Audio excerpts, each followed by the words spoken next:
오늘 말씀 제목은 말씀이 조금 길 수 있어요. 그런데 너무 중요합니다. 그래서 오늘 말씀 다 끝나고 나면 오늘 제가 간략히 말씀에 대한 요약을 한 페이지에 담았고 그 다음에 세 페이지로 지금 이제 뒤에서 나누게 될 그 거짓 신앙 체계를 점검해 볼 수 있고 그리고 그걸 어떻게 바꿔갈 수 있는지 이런 부분에 대한 제가 미션을 담아서 그 뒤에 유인물을 준비했어요. 그거를 팬 모임 때 여러분 이어서 하시면 좋을 것 같습니다. 그래서 오늘 말씀 제목은 따라해 봅시다. 주님만이 왕이십니다.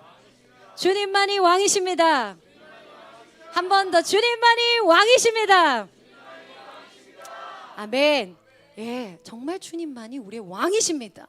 여러분 신앙을 고백하고 예수님을 영접할 때 이 고백을 진지하게 하지 않았다면 여러분 그 고백을 다시 돌아보셔야 돼요. 우리가 물 침례를 받고 침례를 받고 또 성령의 세례를 받을 때 우리의 터가 뭐였냐? 예수님이 나의 왕이라는 터예요. 오늘 이 말씀이 굉장히 중요한 포인트입니다. 예수님이 우리의 왕이다라는 걸 인정한 자가 예수님을 영접하는 거예요. 할렐루야. 아멘. 이것이 오늘 이 말씀을 통해서 더욱더 내 삶에 진짜 예수님이 왕이신가, 어떠한 누룩들이 우리 가운데 있는가, 이것을 내가 이런 누룩이 있네 정죄나 판단으로 듣지 마세요. 아멘. 와, 우리 주님이 이렇게 예리하게 나를 정결케 하시는구나. 나를 아주 정확하게 향방이 있게 달리게 하시는구나. 법대로 경주하게 하시는구나. 이 예리한 주의 말씀 앞에 여러분 기쁨이 올라오실 거예요. 저는 어저께 이 말씀을 준비하면서 이번 주 동안 준비하면서 기뻤어요. 와, 우리 주님 진짜 정확하게 좁고 협착한 아주 정확한 길로 나를 인도하신다. 우리를 인도하신다. 아멘. 그래서 오늘 말씀 제목은요, 주님만이 왕이십니다. 부제목이 세 가지 거짓 신앙 체계예요. 이 세 가지 거짓 신앙 체계를 보기 전에 제가 이번 주 금요일 날 나는 왜 예수 그리스도를 믿는가라는 제목으로 금요 설교를 했거든요. 안 보신 분들은 꼭 한번 보셨으면 좋겠습니다. 그 설교를 이어서 주님 좀 더 나누길 원하셨고 방금 얘기했던 것처럼 기독교인들이 흔히 빠지는 대표적인 거짓 신앙 체계의 세 가지가 있어요. 그 세 가지를 여러분이 반드시 아셔야 됩니다. 그 거짓된 신앙 체계들이 왜 거짓 신앙 체계냐? 그러니까 참 신앙이 아니라는 거죠. 그렇죠. 거짓 신앙 체계라는 거죠. 그런데 그 신앙, 거짓 신앙이라 할지라도 신앙 체계가 있는 거예요. 그러니까 겉으로 볼 때는 어떻게 보이는 거예요? 이 사람 예수님 믿는 사람이야. 이 사람은 그리스도인이야. 이 말을 들을 만한 열매가 있는 거예요. 열매라기보다 잎에 무성함이 있는 거죠. 그런데 본질로 들어가 보니까 거짓된 신앙 체계를 가지고 있더라는 거예요. 이게 더 무섭죠, 때로. 그렇죠. 이것은 분별을 해야 됩니다. 할렐루야. 그러기 위해서 우리가 말씀을 정확히 알아야 돼요. 그리고 우리의 내면의 본질을 깊이 들여다보는 지각과 명철이 있어야 됩니다. 그것을 도우시는 분이 성령님이십니다. 아멘. 이 거짓된 신앙의 믿음 체계들은요, 그리스도인들로 참된 복음 중심의 신앙을 흐릿하게 만듭니다. 자기도 모르게 흐리게 만들어요. 그리고 결국은 믿음이 왜곡돼요. 근데 자신의 믿음이 왜곡됐다고 생각을 못해요. 그런데 왜곡돼요. 그래서 오늘 이 말씀을 통해서 어떤 부분이 왜곡됐는지 깨닫는 게 너무 중요하다는 거예요. 결국 그가 하나님이 아닌 다른 것을 의지하게 만드는 영적 구조를 이루게 하는 게 바로 이 거짓 신앙 체계라는 거예요. 쉽게 말하면 여러분, 석가상 앞에서 절하면 우상 숭배인 거 알아요, 몰라요? 알죠. 우리 재호 형제 누구한테 데리고 가가지고 그 석가상 앞에서 할머니가 너 내가 죽기 전에 소원이니 한번 절 한 번만 해봐라. 그러면은 재호 형제가 절을 하고 왔어요. 그럼 어떨까요? 배도했다 그러잖아요. 그런데 여러분, 그것만이 우상숭배가 아니라 교회를 다니는데 본질상은 그렇게 하고 있는 사람을 하나님은 본다는 거예요. 그렇게 하고 있는 행위로 인해 주님이 근심한다는 거예요. 아멘. 우리 이걸 볼 수 있길 원하죠. 아멘. 눈에 보여서 그 석가상에다가 절하고 오면요, 차라리요, 이 사람은 내가 어떻게 우상숭배할 수 있어, 자기 탄식이라도 나와요. 그런데 그 겉으로는 아닌데 내면이 그러고 있는 사람은 탄식도 안 나와요. 모르기 때문에. 그래서 더 중요하다는 거죠. 본질로 아는 것이. 아멘. 이게 그리스도의 신부에게 중요하겠어요, 안 중요하겠어요? 그리스도의 신부에게는 음란과 간음이 제거된 자잖아요. 우상 숭배가 곧 간음이잖아요. 그렇죠? 그럼 그 간음이 제거되어진 순결한 신부를 볼 때 주님이 그를 신부로 취하는 거예요. 할렐루야. 예수님을 영접한다는 건 다시 말하지만 예수님을 뭐로? 나의 왕이요, 또 구원자, 구주요, 주인으로 인정한 것입니다. 아멘. 이걸 여러분 영접할 때 진지하게 직면하고 영접했는지, 어릴 적부터 그냥 자연스럽게 믿은 사람은 어느 시점에서 그 영접이 있었는지 여러분 보셔야 됩니다. 아멘. 예수님을 영접한다는 건 내 삶의 주인이 바뀌는 겁니다. 내 삶의 주인이 바뀌는 거예요. 내 삶의 통치권이 누구한테 이양되는 거예요? 완전히 예수님께 이양된 겁니다. 내 삶 따로 있고 주님이 이제 따로 있는데 예수님을 통해 가지고 천국 가기 위해 구원받는 게 아니라고요. 예수님의 통치권, 우리의 통치권이 예수님께 이양된 거예요. 죽을 수밖에 없었던, 완전히 생명이 없었던 죽음 자체에 있는 나를 보고 구원의 요청을 예수님께 손을 낸 거예요. 그리고 예수님 나를 대속하시고 구원하셨고 이제 예수님이 내 삶의 생명이 되고 죄인이 됐음을 나는 인정합니다. 이때 물세례를 받는 거예요. 아멘. 이 고백이 여러분 안에 있는 줄 믿습니다. 그래서 나의 육신에겐 선한 게 없다는 걸 우리 침례 때 고백하셨죠? 침례 때 뭘 고백하는 거예요? 내 육신에게는 선한 게 없습니다. 이 육신대로 살고 싶지 않습니다. 그래서 나는 죽었습니다 하고 물에 들어가는 거잖아요. 그리고 누구의 힘으로도 아니라 내 힘으로 아니라 누가 밖에서 꺼내주는 거잖아요. 그게 누구세요? 예수님이시죠. 그러면서 여러분 이번 침례 때 나올 때 뭐라고 얘기했어요? 나는 죽었고 예수님만이 사십니다. 이 고백을 했잖아요. 할렐루야. 이 고백이 있는 자를 보고 그리스도인이다. 아멘. 이 고백이 그리스도인을 확증짓는 것입니다. 그 질문 앞에 당신 예수님을 구주로 영접하십니까? 이 말 앞에 네, 영접합니다.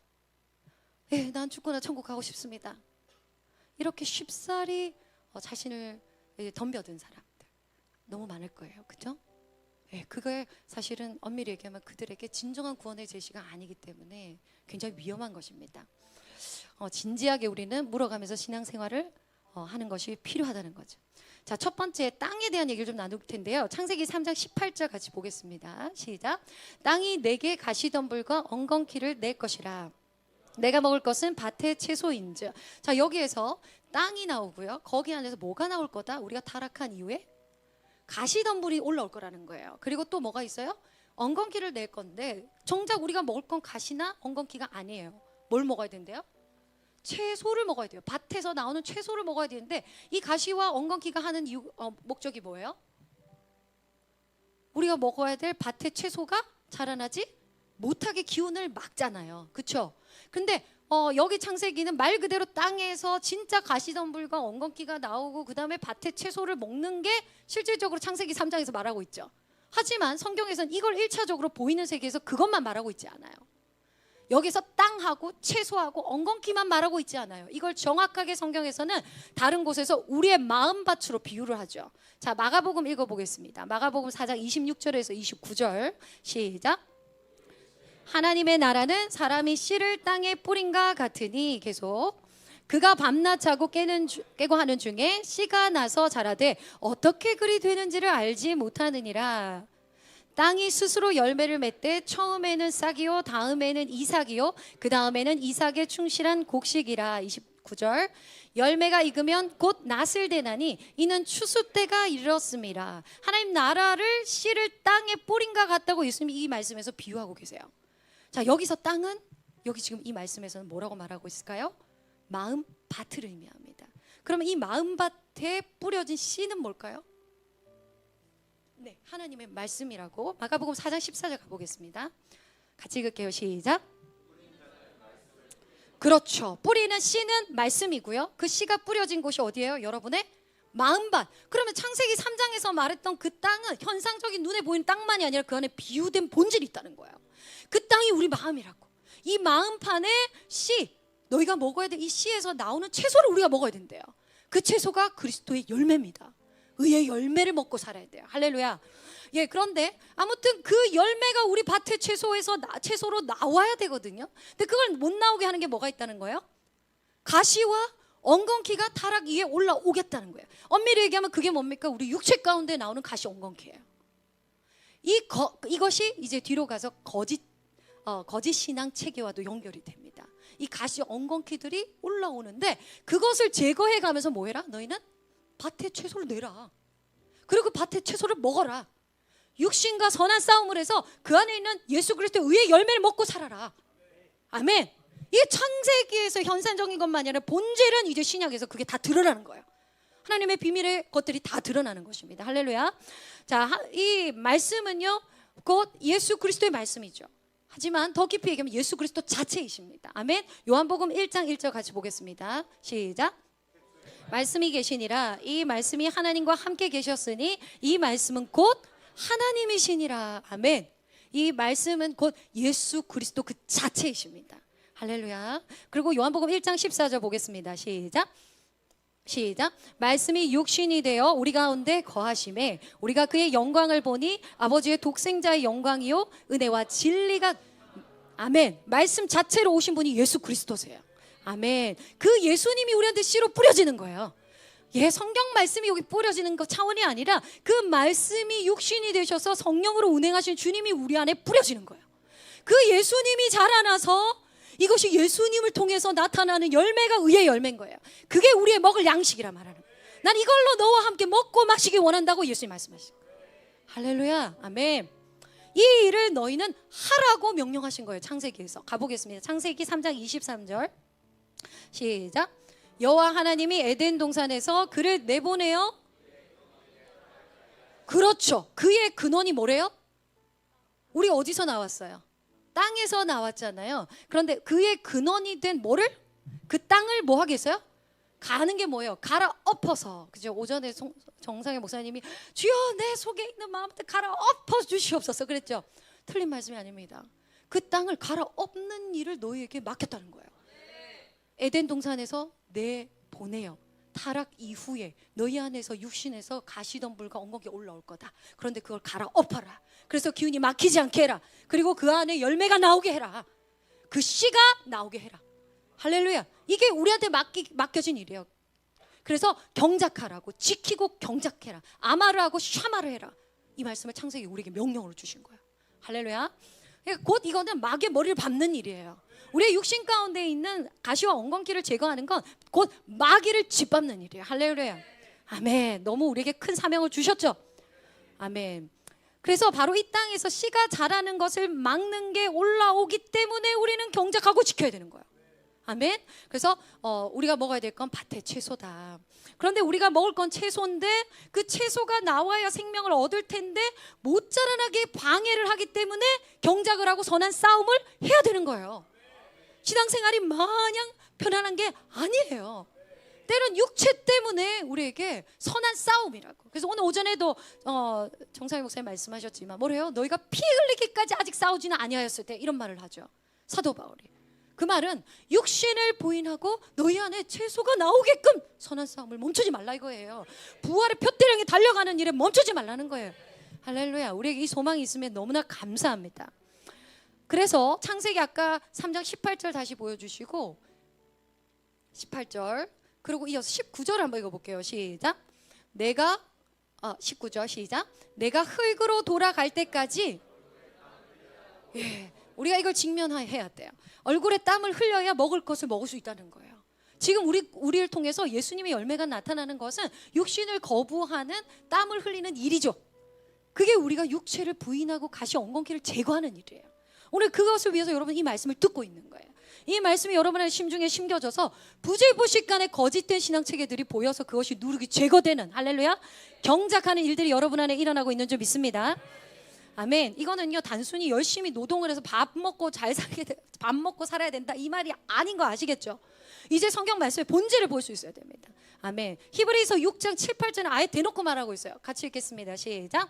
땅이 그 위에 자주 내리는 비를 흡수하여 밭가는 자들이 쓰기에 합당한 채소를 내면 하는. 자, 요거 보세요. 이게 이제 우리가 이 말씀을 모르고 예수님을 잘 모르는 사람 봤으면 당연히 성경에서는 땅에서 비를 흡수해가지고 밭에서 채소를 내란 말이구나 이렇게 보겠어요, 안 보겠어요? 그렇죠.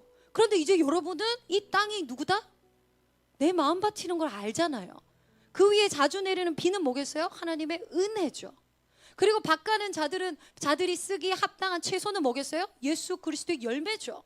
그것을 내며 하나님께서 복을 주시죠. 이 말씀이 왜 그 말씀이냐? 앞뒤 구절 다시 보겠습니다. 근데 8절 하나 더 볼게요. 다음 8절 똑같이 나와요. 시작. 만일 가시와 엉겅퀴를 내면 버림을 당하고 저주함에 가까워 그 마지막은 불사람이 된다는 거예요. 이게 우리 이야기죠. 예, 가시와 엉겅퀴가 나와서 그걸 제거하지 않고 그 가시와 엉겅퀴 육신대로 져서 육신대로 살면 버림을 당하고 저주함에 가까워 그 마지막 불사람이 된다는 거예요. 아멘. 지금 이 말씀이 아까 얘기했던 마태복음 창세기 3장 18절 말씀하고 동일한 말씀인 거예요. 자, 히브리서 이 7, 8절 앞절에 무슨 내용이 나오느냐 같이 보겠습니다. 히브리서 6장 4절 시작. 한번 빛을 받고 하늘의 은사를 맛보고 성령에 참여한 바가 되고 하나님의 선한 말씀과 내세의 능력을 맛봤다. 이거는 지식적으로 표면적으로 주님 안 사람을 말하는 게 아닙니다. 하나님을 진짜 안 거예요. 하나님 진짜 경험한 거예요. 내세의 능력도 맛본 거예요. 그런데 그 다음에 나온 말씀이 6절 읽어볼게요. 시작. 타락한 자들은 다시 새롭게 하여 회개하게 할 수 없나니 이는 그들이 하나님의 아들을 다시 십자가에 못 박아 드러내놓고 욕되게 함이라. 이 타락한 자라는 건 우리 성도들의 연약해서 잠시 넘어지는 이런 차원을 말하는 게 아닌 거 아시죠? 복음의 진리를 깊이 알았고 알았지만 예수님을 의도적으로 이제 버리게 되는 거예요. 그러나 여러분, 예수님을 갑자기 의도적으로 버려져요? 안 그렇습니다. 이것은 아주 서서히 누룩과 함께 퍼져서 버리게 되는 거예요. 그리고 신앙을 조롱하거나 반대하고 더 이상 회개할 여지를 스스로 닫는 사람을 보고 말하는 거예요. 이 타락한 자는. 그래서 일시적으로 연약해진 지금 저 얘기 나 얘기하는 거 아니야? 여러분 뼈대가 이제 단단하지 않다 보니까 이거 지금 나 떨어져 죽는다는 거야?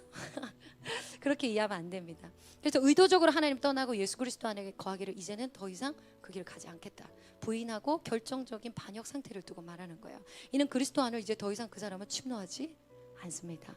그리고 자신의 마음밭을 경작하는 일도 하지 않습니다. 결국 그 안에 뭐가 올라올까요? 그러면 가시랑 엉겅퀴가 올라오겠죠. 그러면서 그 결국은 뭐가 됨이라? 마지막은 불사람이 됨이라. 왜냐? 육신대로 져서 육신대로 삶으로 육신이 됨이로라. 아멘. 그것은 한마디로 우리 겉으로 볼 땐 육신이 그냥 멀쩡한 사람인 것 같지만 완전한 마귀가 된 거예요. 아멘. 그래서 예수님은요, 이 육신에게 죄를 정하사 십자가에서 죽으시고 영으로서 부활하신 거예요. 우리가 정확하게 그 성육신의 예수님의 삶과 동일한 삶으로 나오라고 우리를 초청하신 거예요. 할렐루야. 아멘. 7절 또 가보겠습니다. 7절 시작. 내리는 비를 흡수하여 밭가는 자들이 쓰기에 합당한 채소를 내면 하나님께 복을 받고. 이 비는요, 하나님이 하나님 자녀들에게 지속적으로 부어주시는 은혜의 공급 전체입니다. 아까도 얘기했지만 교회 안에서도 하나님 은혜가 있어요, 없어요? 여러분 홀로 신앙생활 할 때랑 공동체 안에서 신앙생활 할 때 하나님의 은혜에 또 다르죠. 그 또한 하나님의 내리는 비입니다. 할렐루야. 그리고 구원의 은혜 또한 하나님 내려주신 비입니다.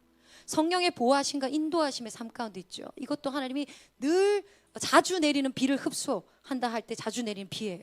말씀의 가르침들도 그렇습니다. 이러한 교회의 보살핌, 성도 간의 교제, 성령의 은사들, 공동체의 사랑과 격려 등등 이 모든 게 하나님이 여러분에게 내려주시는 비예요. 그것을 자주 내리는 비를 흡수해서 거기에서 열매가 나오게 하는 일을 하는데 그때 맞게 하는 게 가시엉겅퀴다. 그래서 그거를 자극하게 하는 게 누구다? 사탄이다, 마귀다. 할렐루야. 여러분 그것을 깨달아서 알아서 경작해야겠죠. 아멘. 그러면서 자 8절 9절 가보겠습니다. 8절 불사름이 되리라. 9절 시작. 사랑하는 자들아 우리가 이같이 말하나 너희에게는 이보다 더 좋은 것 곧 할렐루야. 아멘. 우리 안에 뭐가 있습니까? 구원에 속한 것이 여러분 안에 지금 있잖아요. 이 빛을 바라는 거예요. 그걸 지키고 경작하라는 거예요. 할렐루야. 아멘. 할렐루야. 자 11절 또 읽겠습니다. 시작. 우리가 간절히 원하는 것은 너희 각 사람이 동일한 부지런함을 나타내어 끝까지 소망의 풍성함에 이르러 12절 게으르지 아니하고 믿음과 오래 참음으로 말미암아 약속들을 기업으로 받는 자들을 본받는 자 되게 하려는 것이니라. 아멘. 그리고 이제 마가복음에서는요, 우리 안에서 우리가 먹을 채소인 말씀 대신 예수님이 나타나는 열매를 내지 못하게 하는 가시덤불과 엉겅퀴들을 보다 구체적으로 설명해 주고 있어요. 같이 보겠습니다. 마가복음 4장 15절 시작.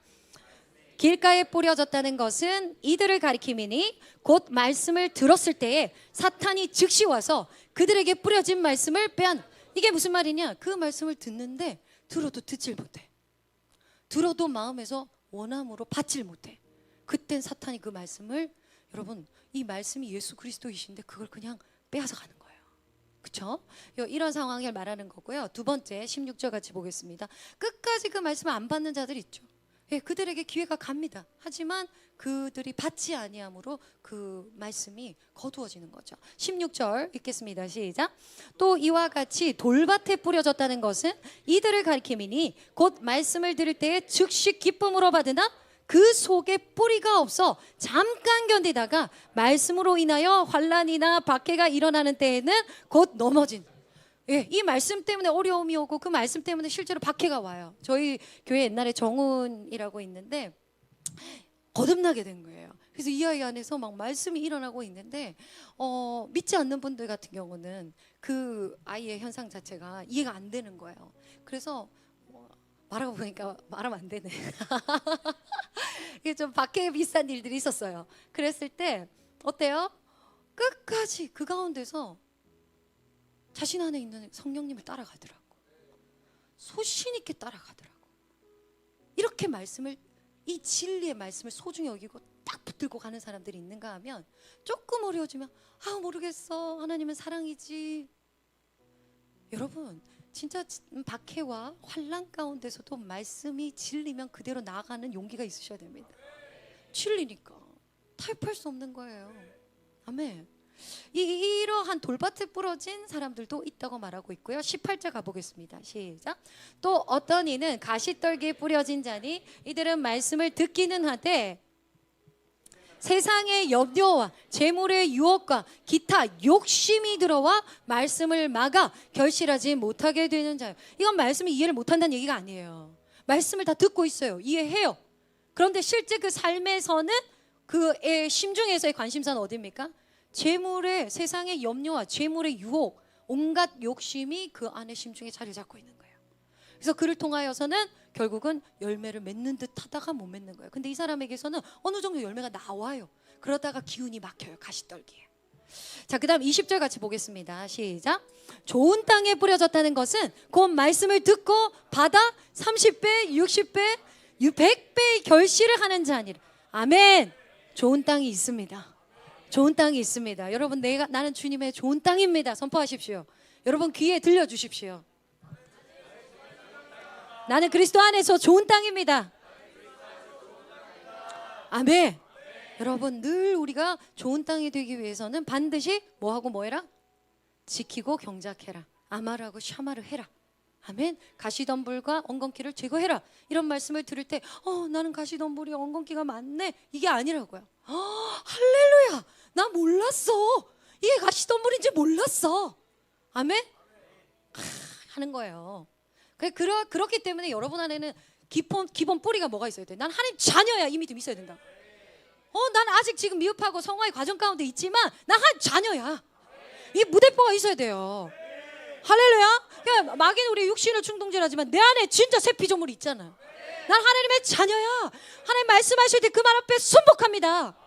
이 사람이 진짜 어떠한 공의 말씀이든 사랑의 말씀이든 건강하게 받는 사람. 할렐루야. 아멘. 너무 감사해요. 여러분, 경작하는 일 중요합니까, 안 중요합니까? 채소를 내기 위해서 가시, 엉겅퀴, 잡초 제거하는 일 중요합니까, 안 중요합니까? 반드시 그리스도 안에 있는 의의 열매 맺어야 돼요, 안 맺어야 돼요? 맺혀야 돼요. 그걸 먹고 마셔야 됩니다. 할렐루야. 아멘. 그렇기 때문에 아까 나누었던 히브리서 말씀이나 창세기 3장 18, 19절 말씀 기억해야 돼요. 직면해야 돼요. 너희는 가시덤불과 엉겅퀴가 나오지 않게 밭의 채소를 먹고 너희는 그것을 하나님 얼굴에 땀을 때로는 흘려야 된다. 직면해라. 아멘. 할렐루야. 우리가 육신을 입고 살기 때문에 이 일에 있어서는 여러분 절대 뒤로 물러서면 안 됩니다. 그래서 예수님이 많은 제자들이 막 예수님 뒤를 따르잖아요. 근데 예수님이 딱 뒤돌아보시면서 무슨 비유를 합니까? 예수님이 딱 뒤돌아보시면서 이 수많은 사람들 가운데 많은 사람이 떠나갔죠. 그래서 뭐라고 묻습니까? 뒤를 돌아서 나를 따르려거든 뭐해라? 자기를 부인하고 자기 십자가를 지라 그러면서 비유를 합니다. 자, 그 대표적인 비유가 뭐예요? 망대 비유잖아요. 망대 비유. 자, 누가복음 14장 25절 같이 볼까요? 시작. 수많은 무리가 함께 갈새 예수께서 돌이키사 이르시되 26절 물은 내게 오는 자가 자기 부모와 처자와 형제와 자매와 더욱이 미워하지 아니하면 능히 내 제자가 되지 못하고. 지금 이 말씀을 여러분 개개인으로 성령님께 가져가시면 좋겠어요. 저는 이 부분을 주님 앞에 많이 가져갔어요. 자기 부모, 처자, 형제, 자매 이들을 사랑하는 게 하나님의 계명 아니야? 그런데 그 자기 목숨까지 미워하지 아니하면, 이걸 왜 미워하라는 거야? 미워한다는 게 뭐야? 이게 아직 깨달아지지 않은 분들은 주님 앞에 묵상하셔야 돼요. 이 말은 여러분의 부모를 성경에서 공경하라고 돼 있어요, 안 돼 있어요? 그래요, 안 그래요? 형제와 서로 화평하라고 해요, 안 해요? 그런데 왜 또 여기서 미워하래요? 이 말은 누구보다 예수님과 내 부모가 앞에 있을 때 예수님의 말씀 앞에 주님을 따라가는 데 있어 만약 그 부모가 걸림이 되고 있다면 거기선 여러분 선택해야 돼요. 그러니까 결정해라 이 말이 아니야. 하나를 버려라 이 말이 아닙니다. 진짜 진리를 쫓아가는 데 있어 때로 결단이 필요하다는 거예요. 그 이후에 하나님 선하게 모든 걸 바꾸시지만 진짜 하나님의 진리의 길, 이 길로 가자라고 할 때 그때 처자와 형제 자매가 걸려 있다면 인본적인 사람은 이 길을 못 갑니다. 그걸 하나님 계산해 보라는 거예요. 내가 너희한테 말하는 구원의 길이 이 땅에서 잘 먹고 잘 살면서 죽고 나서 천국 가자 이 말이냐? 묻는 거예요. 여러분이 누군지 묻는 겁니다. 이 말은 너희가 이 세상 사랑하는 거 날 위해서 대가 지불을 하고 날 위해 이거 다 버리고 나한테 와 이 말이 아니에요. 니네가 누군지 알라 이거예요. 우리 누굽니까? 하나님으로부터 났잖아요. 하나님으로부터 나서 이 땅에서 잠시 잠깐 이 역할을 주셔서 하나님 대사로 파송돼서 여기서 내 부모, 처자와 형제, 자매와 함께 하나님 나라 일을 이루는 자잖아요. 여기서 잠시 만남이잖아요. 그런데 내가 누구한테서 왔는지 다 까먹고 이게 다라는 거야. 그런데 그것을 미워하지 않으면 자기 목숨까지도 유한한 그 자기 목숨까지도 내어놓고 내가 누구인지의 본질인 하나님과 연결되어 있는 사람이냐 묻는 거예요. 아멘? 이 믿음에서 흔들리면 내 제자가 못 된다는 거예요. 내 길을 못 간다는 이런 말씀을 하시면서 망대 비유를 하는 거예요. 27절 가보겠습니다. 그러면서 27절 시작. 자기 십자가를 지고 나를 따르지 않는 자도 능히 내 제자가 되지 못하리라. 이런 말씀하시죠. 28절 시작. 너희 중에 누가 망대를 세우고자 할진대 자기의 가진 것이 준공하기까지에 족할는지 먼저 앉아 그 비용을 계산하지 아니하겠느냐. 이 중에서 혹시 건축하시는 분이 있으면 너무 정확히 할 텐데 뭐 어떤 일을 계획하고 설계를 할 때 그 전에 비용이 얼마 들어간지 다 따져봐야 돼, 안 따져봐야 돼요? 따져보죠. 이거를 비유하시면서 망대를 지을 때 너희가 이걸 따져보라는 거예요. 내가 너에게 제시하는 이 길이 어떤 길인지 한번 따져보라는 거예요. 이 땅의 사람으로는 갈 수 없다는 거예요. 이 땅의 정체성을 가진 사람으로서는 그날에 들어갈 수 없다는 얘기하는 것입니다. 너의 정체성이 먼저 회복되라는 거예요. 너희가 누구냐? 하나님 나라에 속한 자인 것을 안 사람이 이 길을 가는 것입니다. 부활에 대한 표대가 있는 사람이 이 길을 가는 거예요. 왔던 대로 가고자 하는 본향에 대한 사모함이 있는 사람이 아브라함처럼 이 길을 가는 거예요. 할렐루야. 그 비용을 계산하지 않겠냐는 거예요. 29절 시작. 그렇게 아니하여 그 기초만 쌓고 능히 이루지 못하면 보는 자가 다 비웃어. 30절 이르되 이 사람이 공사를 시작하고 능히 이루지 못하였다 하리라. 처음에 준 영접했어. 그런데 내 부모, 처자, 형제, 자매 뭐 신경 쓸 것 너무 많아. 자기 목숨 죽기가 무서 벌벌벌 떨어. 여러분 이 세상의 삶 다 살다가 여러분 마지막에 망대 못 지은 거예요. 아멘? 여러분 우리의 정체성과 주의 부르심이 어떠한지 아시겠죠? 그러므로 날마다 우리의 육신 거짓자는 부인되고 죽어지고 우리의 속사람이 겉사람 뚫고 나오도록 아멘? 그리스도 안을 침노하는 삶을 사는 것이 구원의 여정에 너무나 합당합니다. 너무 당연한 거예요. 이걸 직면하라는 거예요. 너의 땀을 흘려야 채소를 먹으리니 그 이유는 가시 원광기와 덤불이 올라오기 때문이라는 거예요. 그걸 제거하는 일을 안 하고 막 좋은 게 좋은 거야. 육신적으로 또 다 좋고 뭐 내 생각 내 뜻대로 하면서 말씀을 어느 정도 봐가지고 그 말씀에다가 이 말씀이 확증이다 하면서 자기 원함을 따라 말씀을 취하고 큰일 납니다. 아멘. 그래서 제가 오늘 이제 본론으로 들어가는 거예요. 대표적인 거짓 신앙 체계 세 가지. 이게 여러분의 누룩으로 자리 잡지 못하게 하라는 거예요. 저희 세 가지를 보도록 하겠습니다. 자, 왜 거짓 신앙 체계가 결국 우상 숭배인가가 여러분의 이 말씀을 듣고 난 이후에 결론으로 알았으면 좋겠어요. 거짓 신앙 체계가 뭐라고요? 우상 숭배라고요. 그 이유는 이제 말씀을 다 듣고 나면 여러분이 답이 나올 거예요. 참 신앙이 아닌 거짓 신앙인데 잎이 무성한 신앙 체계를 갖고 있기 때문에 자칫 보면 열정 있는 크리스천, 열정 있는 신앙인 같이 보일 수 있어요. 그런데 정직한 심령으로 이 말씀 앞에 비춰본다면 우리는 이것을 말씀과 지혜와 계시의 영으로 분별의 영이신 성령님의 도우심으로 분별할 수 있다는 거예요. 그걸 누가 분별할 수 있어? 그렇지 않습니다. 또 누구보다도 남을 분별하기보다 나를 이 말씀 앞에 비춰봐야 돼요. 그리고 내가 그 말씀 앞에 비춰서 보게 되면 사람들을 판단하는 것이 아니라 자연스럽게 하나님의 정결한 신부로서 그들에게 빛을 비춰줍니다. 그리고 진짜 하나님의 기준이 이거구나, 이 사람을 보고 본받게 하는 거예요. 할렐루야. 우리가 할 일이 그 일입니다. 예, 이걸 또 알아서 지식으로 사람들 판단하라고 배우는 말씀이 아닌 거예요. 반드시 자신에게 비춰봐야 돼요. 그리고 오늘 이 말씀을 비춰보다 보면 세 가지 거짓 신앙체의 기복주의, 율법주의, 인본주의가 나오는데 내가 좀 두드러지게 이쪽이 좀 있는 것 같다라고 느껴지는 분 있을 수 있어요. 왜 그러냐? 여러분이 신앙생활한 교회와 연결이 됩니다. 여러분이 젊은 시절에 교회에서 배운 그 배움의 내용이 상당히 여러분의 신앙체계에 영향을 주거든요. 특히 율법주의는 더 그렇습니다. 인본주의도 마찬가지고요. 기복주의도 마찬가지예요. 그런데 이 세 가지는 원래 우리 안에 있는 본능인데 그것을 교회에서 신앙체계로 경고하게 해버리면 여기서 이제 빠져나와야 돼요. 비워야 돼요. 근데 그 어떻게 비우는지는 뒤에 가서 다 말씀을 같이 전해드릴 거예요. 자, 첫 번째, 기복주의는 제가 금요 예배 때 점치는 거에 대해서 다루면서 다 얘기를 했었는데요. 하지만 간략하게 좀 더 볼게요. 제가 금요 예배 때 통계에 대한 얘기를 했었잖아요. 2016 한국교회 트렌드라는 책을 쓰신 저자가 나와서 영상 속에서 말하기를 기독교인의 몇 명 중? 5명 중에 몇 명이? 1명이. 그러니까 20%가 뭐한다? 점을 치더라. 점을 치더라. 충격이죠? 전 정말 충격 먹었어요. 너무 충격을 받았어요. 그리고 5명 중에 1명이 점을 치고 그 중에 그 점 치는 사람 중에 반은 마음의 양심에 거리낌이 없대. 그게 왜 잘못된 건지 모른대요. 그런데 제가 그것보다 더 중요한 게 뭐라고 했죠? 그 점 치는 이들의 근본적인 본질에 대해서 알아야 된다고 그랬죠. 그럼 그리스도인들 중에서도 실제로 점치러 간 건 아니지만 마음으로 점치는 사람 있을까요, 없을까요? 주의해야 돼요. 이 기복신앙과 연결되는 겁니다.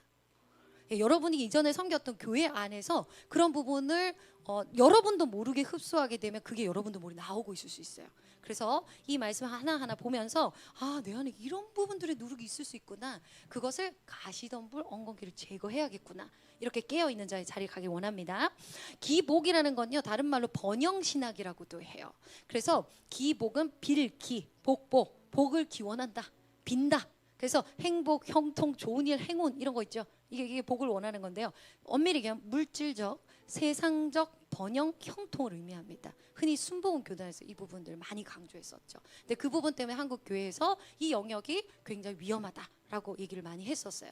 그래서 복음의 진리의 터보다도 이 믿음의 원리를 가지고 부해져야 합니다. 나는 부할 수 있습니다. 이거 굉장히 위험한 거죠. 아멘. 할렐루야. 예, 여러분 성경에서 계속 읽다 보면 이 기복신앙이 얼마나 우리 한국의 샤머니즘적인 것과 우리의 인간의 욕심과 본능을 그대로 간직한 상태에서 하나님을 이용하는 신앙인지 알 수 있습니다. 자, 그래서 첫 번째, 하나님을 이용해서 복을 얻으려는 신앙이 기복신앙이고요. 복을 얻기 위해 신에게 기도하는 신앙이에요. 엄밀히 얘기하면은 샤머니즘의 이전에 이제 토속신앙하고 똑같은 거예요. 예수님만 갖다 붙인 거예요. 그 주체가. 그래서 정상희 목사님이 여러분 예수님을 떠나세요. 교회를 떠나세요. 차라리 불교로 가세요. 그 여러분 진짜 예수님 떠나라는 게 아니라 본질로 돌아오라는 얘기잖아요. 할렐루야. 그래서 정의는요, 기복주의는 하나님을 수단으로 삼습니다. 목표는 내 문제, 내 해결, 문제 해결, 건강, 부옥, 안정, 성공의 목적이 있습니다. 그 내면 깊은 곳에 하나님 앞에 기도하는 게 다 그 영역이에요. 그런 신앙 태도를 갖고 있는 거예요. 그리고 신앙의 중심이 하나님이 아니에요. 내가 원하는 복으로 경향성을 띠는 것이 특징이라는 거예요. 이게 기복신앙입니다. 깊이 아셔야 돼요. 자, 잘 들으십시오. 이 기복신앙이 한국교회 지금 5명 중에 그냥 5명 중에 1명만 있다는 게 아니에요. 5명 중에 1명은 아예 기복신앙 그 자체라는 거예요. 그 중에 절반은 거리낌도 없다는 거예요. 5명 중에 4명이 율법주의일지 뭘지 모르는 거예요. 이 한국 교회의 지금 신앙이 굉장히 하나님 앞에서는 우상숭배라는 거예요. 이 현실을 우리가 직면해야 돼요. 오늘 앞에서 찬양할 때 새벽 이슬 같은 주의 청년들, 이 찬양만 할 게 아니라 이 진리의 말씀 앞에 날 비춰보고 진짜 새벽 이슬 같은 주의 청년 내가 일어나야겠구나. 이 마지막 때 빛이 돼야겠구나. 내 안에 누리기 뭐가 있지? 하나님 말씀하십시오. 이 결단이 올라와야 된다. 할렐루야. 요한일서 다시 보겠습니다. 같이 15, 16절 시작. 이 세상이나 세상에 있는 것들을 사랑하지 말라. 누구든지 세상을 사랑하면 아버지의 사랑이 그 안에 있지 아니하니. 16절. 이는 세상에 있는 모든 것이 육신의 정욕과 안목의 정욕과 이생의 자랑이니 다 아버지께로부터 온 것이 아니요 세상으로부터 온 것이라. 목사님, 어떻게 세상에서 살아가는데 이 세상과 함께 같이 연결되지 않고 살 수가 있어요? 여러분, 마음의 중심을 말하는 거예요. 내 부모, 처자, 형제, 자매, 너의 목숨까지도 미워하지 아니하면, 이 본질을 보세요. 실제로 육신적으로 미워하는 얘기가 아니죠. 그의 심지에는 예수 그리스도를 잃지 않고 있는 거예요. 아멘. 그래서 그 예수님이 나에게 말하기를, 얘야, 이거 다 두고 가자. 너 이거 버릴 수 있어? 버리자. 할 때 기꺼이 버릴 수 있는 준비를 늘 하셔야 돼요. 청년이라고 우리는 믿음이 없잖아요. 결코 그렇지 않습니다. 제가 25살 때 성령을 받고 주님과 함께 이 기름 부음을 받았을 때 이 결단이 가장 먼저 왔어요. 진짜 그 어떤 무엇과 예수님과 바꿀 수 없구나. 이 믿음이 들어왔고, 하나님 사랑이 들어왔고, 부활에 대한 소망이 왔고, 주님 새하늘과 새 땅에 대한 믿음이 들어오더라는 거예요. 할렐루야. 이 믿음이 없이 이 마지막 때 어떻게 새벽 이슬 같은 주의 청년들이 되냐는 거예요. 할렐루야. 신앙은 세상에 있는 것들을 사랑하던 육신에게서 점점점 벗어나서 개별화된 그리스도가 되는 거예요. 개별화된 그리스도가 되는 것입니다. 이게 성하고 그것이 부활의 몸을 기다리는 신부의 삶인 것입니다. 아멘. 그래서 여러분 안에 문제 해결, 나는 별로 아닌 것 같은데 기도만 했다면, 주님 어떻게 해요? 이렇게 되게 해주세요. 주님 어떡하죠? 고민돼요. 부와 안정, 내가 앞으로의 미래가 걱정돼요. 여러분의 그러한 것들이 나올 수 있어요. 하지만 그 이후의 본질로는 그 문제를 다 해치고 주님을 원해요. 이게 나오냐는 거예요. 제가 옛날에 간증을 했지만요, 수많은 사람이 기도받으러 왔다가 어땠다고요? 제가 주님과의 관계에 대한 이야기들을 해주었어요. 그 울더라고요. 은혜를 받았어요. 그런데 딱 지나고 나서는 이제 결론은, 그러니까 결론적으로 제 결혼은 어떻게 되는 건가요? 결론적으로 그러면 제가 미래를 어떻게 하면 좋을까요? 제 진로를 어떻게 정하면 좋을까요? 원위치 돌아가요.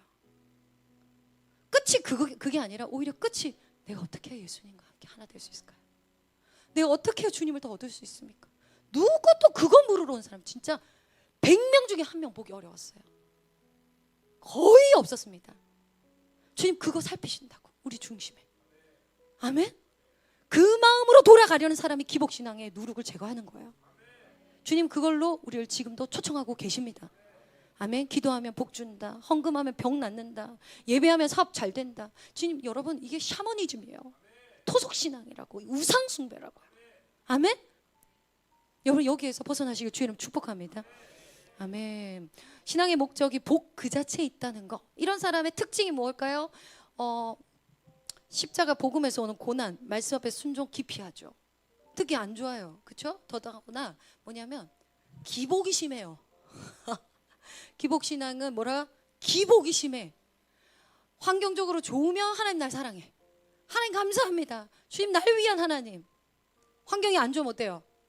주님 계시나? 주님 나와 함께 하시나? 주님 안 계시는 것 같아. 여기까지 갑니다. 그렇죠. 이게 주술적 신앙하고 다를 바가 없는 거예요. 아멘. 그래서 특정 행동을 많이 하고 하나님 앞에 헌신되면 복이 자동으로 올 거야. 이게 주술적 신앙이라고. 주문 외운 것과 다를 게 뭐가 있습니까? 본질이 똑같다고요. 이게 첫 번째 왜곡입니다. 아멘. 그래서 여러분, 제 옆집에 바로 저희 집 사는 집 옆에 교회가 있는데요, 지난번에 너무 탄식이 나왔어요. 플랜카드가 걸려 있더라고. 뭐였을까요? 수능 특별 기도 해가지고 특세를 하더라고요. 아직까지 그걸 하는 교회들이 있더라고요. 전 너무 진짜 울었어요, 진심으로. 저랑 정사의 목사님, 저기 안에 있는 영혼들 어떡하냐.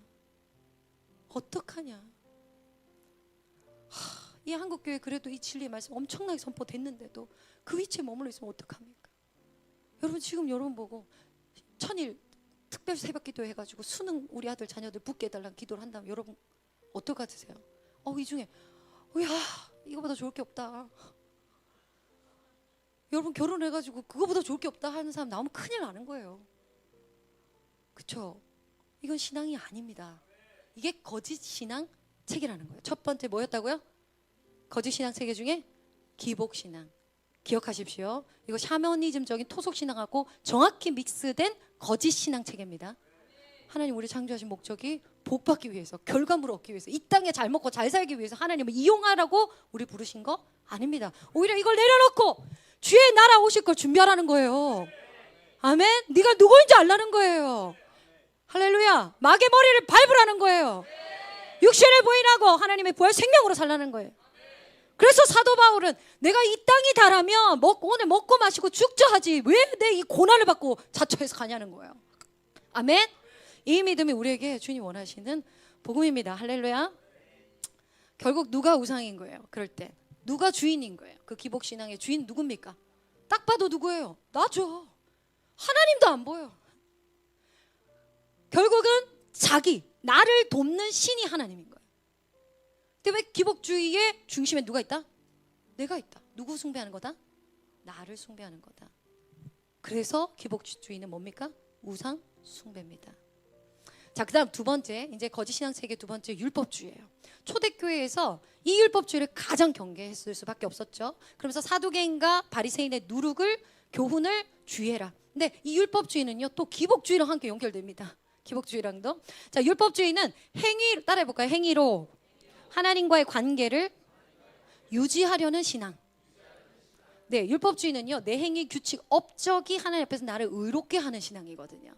예, 그래서 그렇다고 믿는 신앙체계예요. 그렇기 때문에 극단적일 정도로 자기를 자학하고 정죄하고 남을 또한 판단하고 정죄하는 열매가 나오게 될 수밖에 없습니다.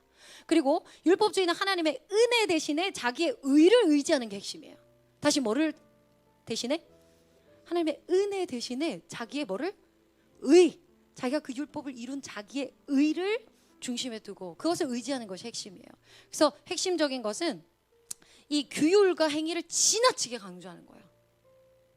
여러분 그 행위가 나오려면 뭘 강조해야 돼요? 은혜를 강조해야 돼요. 주님과 그 내가 은혜 받았습니다. 이 은혜 말하는 게 아니라 주님과 나의 관계예요.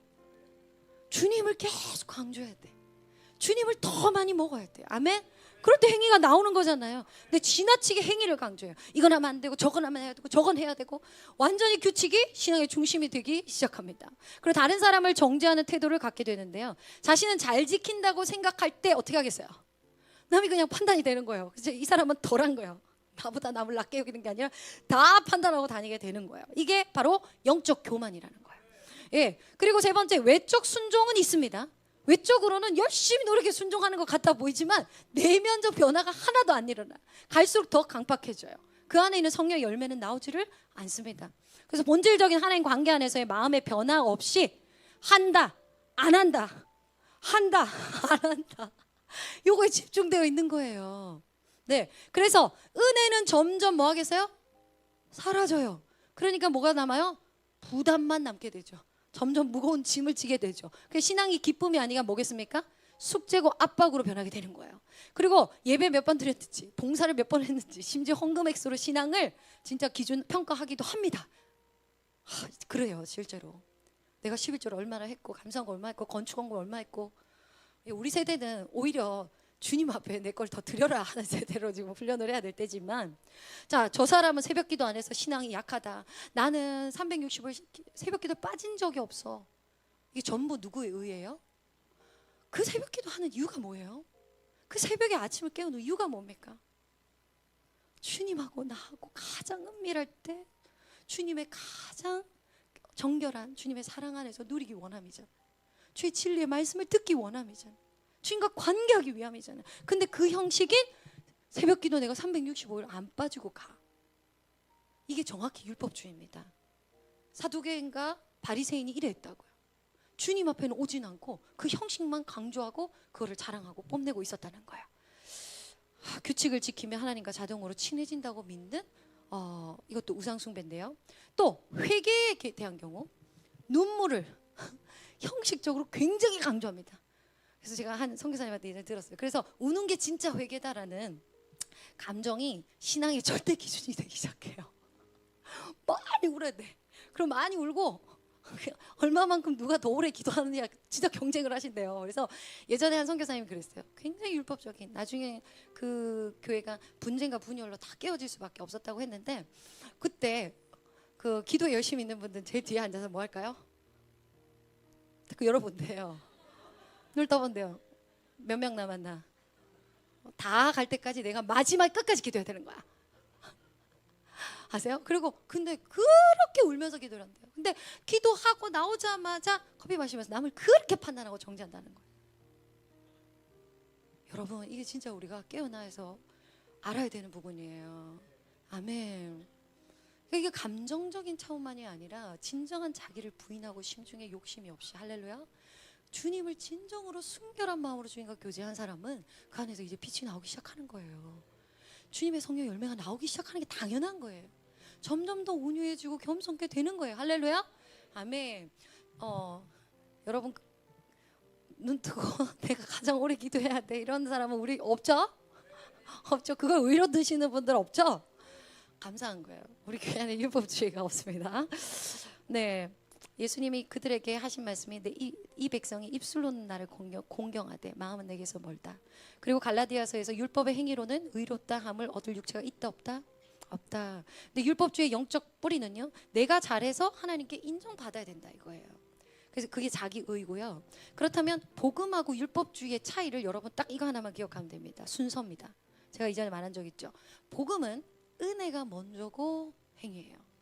그래서 하나님의 은혜에서 연결돼서 거기에서 행위가 나오는 거예요.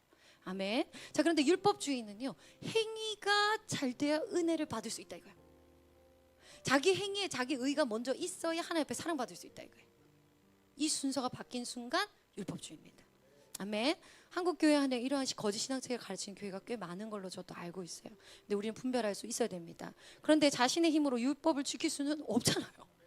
그러니까 어떻게 해요? 헌신하고 우울에 빠져요. 근데 그러면 지옥 가잖아요. 그러니까 우울에 빠졌지만 다시 뭐 하는 거예요? 결단하는 거예요. 그리고 다시 뭐예요? 헌신하는 거예요. 안 되잖아. 우울에 빠지는 거지. 그리고 우울했는데 또 지옥 가면 안 되잖아. 결단하는 거예요. 그러다가 계속 사이클 돌면 어떻게 돼? 우울증 오는 거예요.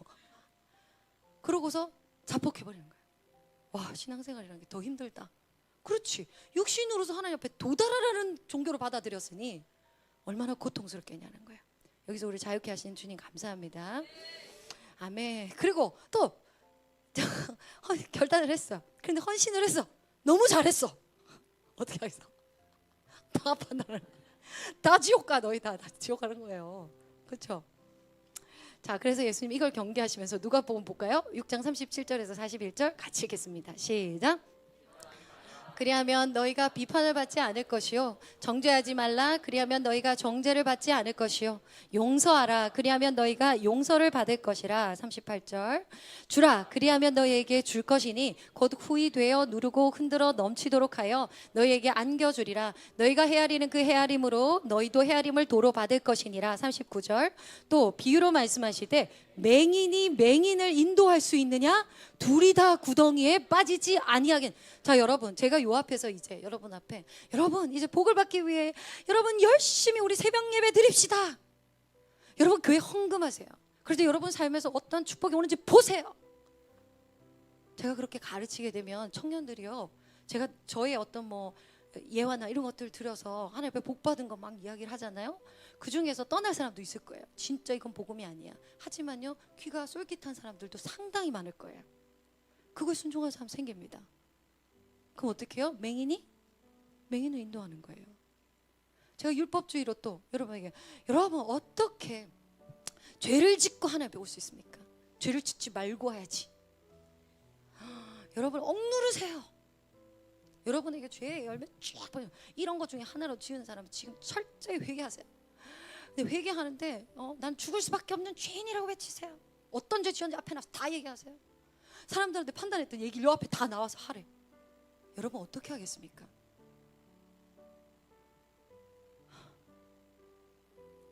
그렇잖아요. 그 교회 안에 하나님의 사랑이 없고 하나님 율법만으로 사람을 억제한다면 결국 맹인을 인도하는 거예요. 제가 이 말을 하는 이유는 우리 안에 복음을 회복해서 그 가운데 얽매여 있는 자들을 자유케 하라는 거예요. 우리가 먼저 진정한 자유함의 복음을 사는 자를 보이라는 거예요. 아멘. 이 세대 새벽 이슬 같은 주의 청년들을 보고 하나님 앞에 나와야 될 자들이 얼마나 많이 있냐는 거예요. 우린 복음의 빚진 자입니다. 아멘. 아직도 그 안에서 얼마나 고통스러운 소리를 내고 있는 자들이 많이 있냐는 거예요. 40절 또 보겠습니다. 네, 그러면서 내 눈 속에, 형제의 눈 속에 있는 티는 보고 내 눈 속에 있는 들보는 깨닫지 못하냐. 다 판단하고 있는데 결국은 자기 안에 있어서 투사해서 판단하고 있는 거예요. 육신대로 져서 육신대로 사는데 그걸 일시적으로 헌신해가지고 자신이 잘 이루었다 하니까 이 사람 보고 너 그거 하면 지옥 가 이렇게 하고 있는 거예요. 우리의 의는 어디 있어요? 아까 아버지여 당신의 의로 뭐였죠? 덮으소서. 우리를 이끄시라는 거예요. 우리의 의가 아닙니다. 아버지의 의가 들어왔기 때문에 그 예수님의 보혈로 씻으시라고 말씀하시잖아요. 그리고 성령님 인도하시라고 말. 성령 하나님의 인도함을 받고 아버지의 의를 나타내는 게 우리라는 거예요. 그게 하나님의 자녀고 복음이라는 거예요. 이 복음이 은혜가 없이 어떻게 행위가 나올 수 있냐는 거예요. 아멘. 우리는 갈수록 더 그리스도 안으로 들어가야 돼요. 주님 안으로 들어가야 돼요. 그러나 이 말씀을 들음으로 내 안에 이런 가시 엉겅퀴들이 있었구나 아는 건 너무나 중요하다. 부지부식간에 성령께서 그걸 깨닫게 하십니다. 그 제거하게 하십니다. 그래서 더 깨끗하게 열매를 맺게 하시는 거예요. 할렐루야. 그래서 우리는 빚진 자예요. 할렐루야. 아멘. 그래서 판단, 비판, 정죄와 형제를 진심으로 고쳐주는 건요, 그 차이는 사랑입니다. 있는 그대로 보는가. 제가 그런 경험들 많이 해봤지만요, 정말 내 안에서요 그 사람의 형제에 대한 미움이나 판단이 없어요. 그런데 나는 제 3자로 보고 있는데 성령께서 그에게 하나님의 온유와 또한 때로는 하나님의 공의로 그에게 바른 것을 알려주시는 그런 경험을 제가 많이 해봤어요. 그건 내가 묶이지 않습니다. 결단코 내가 없어요. 그런데 그리고 성령의 인도함을 받기 때문에 내가 급급하게 이 사람 고쳐드리려고 계속 말하지 않아요. 기도해요. 그리고 주님의 인도함을 받습니다. 내가 개입되지 않아요. 성령님이 나타나서 결국 아름답게 하나님 행하세요. 그런데 끝까지 안 받는 사람들도 있더라고요. 그럴 때 좀 조용히 떠나게 하십니다. 아멘. 하나님 굉장히 인격적으로 자신과 분리되어서 아멘. 하나님이 그 형제를 고쳐주게 하시는 일들을 경험하시길 주님 축복합니다. 마지막 세 번째 이제 이거 하고 마칠게요. 인본주의입니다. 따라해볼까요? 인본주의. 사실 경계해야 될 게 굉장히 조심스러운 게 또 이거예요. 이제 마지막 때일수록 인본주의가 더 가장 강력한 우상숭배가 될 거라고 저는 생각합니다. 그리고 셋 다가 다 강력해요. 마지막으로 인본주의는요, 사람이 중심이 됩니다. 그리고 사람이 기준이 되는 신앙이에요. 말씀이 아무리 이렇다고 해도 그 말씀을 요리조리 바꿔서 사람의 생각과 사람 중심과 사람 기준으로 바꿀 수 있어요. 자, 그래서 인본주의는 하나님 중심이 아니라 누가 중심이다? 인간 중심으로 사고하기 시작하고요. 모든 판단 기준이 인간의 가치와 경험과 감정에 의해 결정되는 믿음 체계입니다. 주의하셔야 돼요. 이러한 사람들이 주로 세상을 많이 먹은 거예요. 세상의 가치를 많이 배운 거예요. 그래서 세상 가치관을 가지고 있어서 말씀과 충돌이 되는 거죠. 자, 그 다음 인본주의 핵심 특징은요, 그래서 하나님보다 인간의 지혜, 합리성과 감정이 우선되기 때문에 내 생각이 상당한 강한 힘을 가지고 기준을 들이댑니다. 예, 그리고 두 번째, 죄에 대한 감각이 약화돼요. 그래서 말씀의 절대적 기준이 사라지고 각자의 생각대로 살면 된다고 여겨지는 거예요. 여러분, 이 청년들 때에 그런 세상적 가치관, 이 세상의 가치관이 들어있는 사람들에게 이런 핵심들이 많이 나타날 거예요. 세 번째, 하나님을 좋으신 분으로만 제한하는 거예요. 자, 그래서 심판, 거룩, 죄 개념은 거부해요. 오직 사랑만 강조합니다. 하나님의 공의에는 불편함을 느끼기 시작해요. 복음이 왜곡되게 하는 거죠. 하나님은 사랑과 공의의 하나님이십니다. 아멘. 때론 이 진리의 말씀 앞에 칼날같이 아픈 것 같은데 그게 그러하면 아멘 이렇게 하는 사람이 진짜 하나님을 사랑하는 사람. 할렐루야. 자신의 육신을 부인하고 주님을 따라가는 자예요. 할렐루야. 저는 그 길을 갈 것입니다. 할렐루야. 예배도 인간 중심으로 변질되기 시작해요. 하나님 중심으로 하나님을 높여드리고 하나님으로 기뻐하는 게 아니라 내가 위안받고 내 문제를 해결하고 이 예배에서 내가 준 은혜 받는 거에 완전 초집중되어 있는 거예요. 내 감정적인 은혜 받는 거예요. 그게 아니에요. 때론 감정으로 느껴지지 않아도 할렐루야, 내 안에 계신 주님을 높여드려야 되는 거예요. 우리 주님의 살아계심을 믿음으로 고백해야 되는 거예요. 할렐루야. 그래서 인본주의의 뿌리도요, 인간을 하나님 자리에 놓는 것입니다. 인간을 하나님 자리에 놓는 거예요. 인본주의에서의 하나님은요, 나에게 맞춰야 되는 존재가 하나님입니다. 어떤 말씀도 나한테 맞춰서 그 말씀을 다시 재해석해요. 그래서 사람의 감정과 취향이 진리를 결정하는 거죠. 내가 느끼기에 이게 맞아. 그리고 하나님이 그렇게 심판하지는 않으실 거야. 그냥 하나님은 사랑이잖아. 결코 그렇지 않습니다. 법대로 경주하라고 성경 분명히 말하고 있어요. 두 번째, 죄의 거룩 회개가 사라져 있는 거죠. 잘하면 성공한다, 이 동기부여 메시지만 있는 거예요. 교회 메시지 안에. 제가 여러분에게 부활도 말씀하지 않고 회개도 얘기하지 않고 하나님의 이 거짓 신앙 체계 안에서 정결해질 것도 얘기를 하지 않고 우리가 누구인지에 대한 본질적인 하늘 관점에서 말하지 않고, 여러분 어떻게 해야 이 세상에서 잘 살 수 있을까요? 어떻게 서로 관계를 잘할 수 있을까요? 여러분 어떻게 하면 세상에서 성공해 갈 수 있을까요? 어떤 더 지적인 능력 갖출 수 있을까요? 여러분 사람들한테 어떤 호감을 막 이런 거 가르친다고 생각해 보세요. 이성교제는 어떻게 해야 될까요? 제가 그런 교회에서 한 3년을 신앙생활을 해봤어요. 거의 죽을 뻔했어요. 내 영이 그냥 죽어가더라고. 여러분 그걸 분별할 수 있어야 돼요. 여러분 안에 진짜 생명의 꼴과 진리를 먹고자 하는 갈망이 있어야 된다고. 아멘. 같이 읽겠습니다. 예레미야 17장 5절. 이 말씀 보고 이제 마칠게요. 예레미야 17장 5절 시작. 여호와께서 이와 같이 말씀하시니라. 무릇 사람을 믿으며 육신으로 그의 힘을 삼고 마음이 여호와에게서 떠난 그 사람은 저주를 받을 것.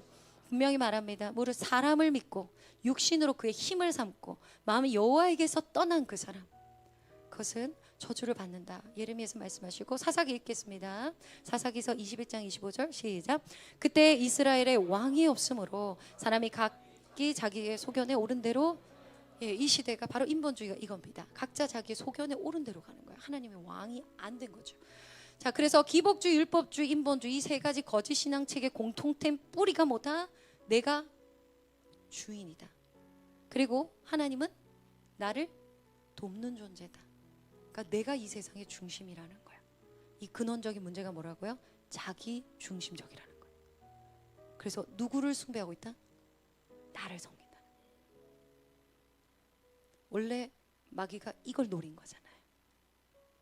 보암직도 하고 먹음직도 하고 먹음직도 하고 보암직도 하고 지혜롭게 할 만큼 탐스럽기도 하면서 하나님처럼 되고자 했다 그랬죠. 이게 정확히 선악과를 먹게 한 인간의 타락의 핵심이잖아요. 그래서 이 거짓 신앙 세계들의 중심에 누가 있더라? 자기 중심이 있더라는 거예요. 아멘. 자, 그렇다면 율법주의는 어떨 때 끊어질까요? 하나님의 은혜가 강조될 때, 하나님의 은혜 안에 거할 때 율법주의는 끊어집니다. 그리고 기복주의는 언제 끊어질까요? 주님 한 분만으로 만족하는 걸 경험할 때, 그때 끊어지기 시작합니다. 그리고 인본주의는 그럼 언제 끊어질까요? 하나님의 말씀과 주권 앞에 순복할 때 인본주의는 끊어집니다. 그럼 이 모든 자기 중심의 우상숭배가 언제 끊어질까요? 거짓자인 자기가 부인될 때인 거예요. 그래서 그토록 자기를 부인해라. 육신의 생각과 감정에서 올라온 그걸 부인해라. 가르치는 거예요. 혼의 구원을 이루라. 가르치는 거예요. 여러분들에게 어떤 짐을 주기 위한 게 아닙니다. 땅의 관점에서 짐을 주지만 하늘에서는 침노의 놀라운 축복이에요. 혼의 구원은 놀라운 축복입니다. 지금이야말로 복음이 회복될 때죠. 우상이 무너져야 될 때죠. 여러분 이게 보호싸기 아래 있는 거예요. 이 진리의 말씀을 듣는 것 자체가, 말씀의 기갈이 오지 않은 것 자체가 교회 복입니다. 이 말씀이 여러분의 심령에, 아멘, 이 말씀이 내 생명입니다. 주님 그렇게 되기를 원합니다. 주님 나는 주님 은혜에서 떨어지지 않고 그 어떤 율법주의도 거짓 신앙체가 내게 들어올 수 없습니다. 주님 내 중심이 내가 아니라 하나님이십니다. 주님만이 나의 왕이십니다. 난 주님 한 번만으로 만족합니다 할 때 우리 속에 있는 모든 기복주가 떠나가는, 아멘. 주의 말씀 앞에 난 순복합니다. 나는 죽었습니다. 주의 말씀대로 이루시옵소서. 이때 모든 내 우상과 우리의 인본주의가 다 끊어지는 거예요. 이럴 때 올라오는 자들이 누구냐? 부활생명으로 사는 주님의 신부들이라는 거예요. 그들이 군대라는 것입니다. 그들이 부름받은 저와 여러분인 거예요. 그래서 킹덤 라이트 처치를 하나님 세우신 거예요. 그래서 킹덤 라이트 처치의 비전이 처음에 뭐였어요? 주님 오시기를 예비하면서 이 세 가지를 준비하라는 거예요. 등과 기름을 준비하고 달란트를 준비하고 너희는 무엇보다 양과 염소로, 그 비유로 너희 안에 하나님의 사랑이 흘러가게 해라. 순결한 신앙으로 준비하라는 거예요. 그러기 위해 이 누룩을 제거하는 일 하나님이 너무 중요하다고 마음에 감동을 주셔서 오늘 이 말씀을 나누었습니다. 아멘. 우리 함께 고백합시다. 선포합시다. 하나님만이 나의 왕이시며 나의 주인이십니다.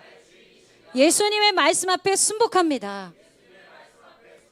나는 날마다 죽고 주님이 내 안에서 사십니다. 나는 말씀대로 말합니다. 하나님의 영의 인도함을 받는 자입니다. 나는 하나님 나라의 통치를 받는 하나님의 자녀입니다. 마지막, 나는 하나님으로부터 나서 예수 그리스도 안에 있는 자입니다. 아멘. 할렐루야.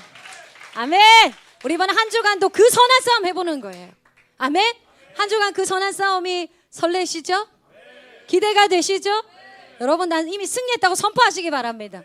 우리 자리에서 다 함께 일어나서 우리 끝송으로 하나님의 자녀들에게 찬양하고 우리 통성으로 기도했으면 좋겠습니다.